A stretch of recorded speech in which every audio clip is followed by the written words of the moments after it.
In this video I am going to show you how you can upload your Laravel project to GitHub. So here I have a simple demo project, Laravel project, and let's say I want to upload this to my GitHub repo. So how we can do this, I'm going to show you. First of all, go to github.com, and if you don't have an account, create an account, and you will see a dashboard something like this. Then click on this plus icon, then create new repository. Here it will ask you to enter some information about the repository, so repository name. So in this case it is demo project, so I'm going to name it demo project.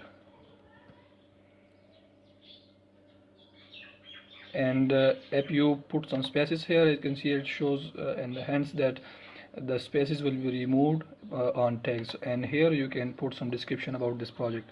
So you say this is just our demo project, and you can make it private as well as public, depends on the situation you want, and then create on repository button.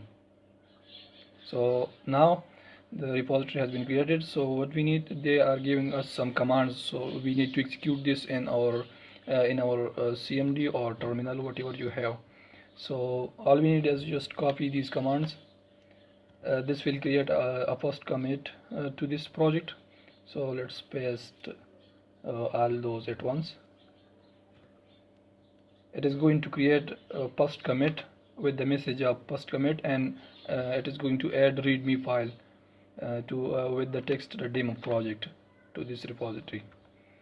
So it will ask you to enter your username and password, and I will enter my username and password. Once that's done, it will push that project to the GitHub. So if we go there and refresh the page, as you can see, first commit has been made to this project. So it is just added the readme file to this project. So how we can push all the folders and directories, the whole project. So we can do this by using git add dot means all the files, and then we need to add some message. So git commit tag for message, and then put some message here. And usually what I do is I'm saying files added, or Laravel or project files added. Let's say project files added, and this will add this to all the files, and then we need to push this to GitHub. So we do this using git push command and hit enter. It will ask you to enter your username and password again. So I will put my credentials.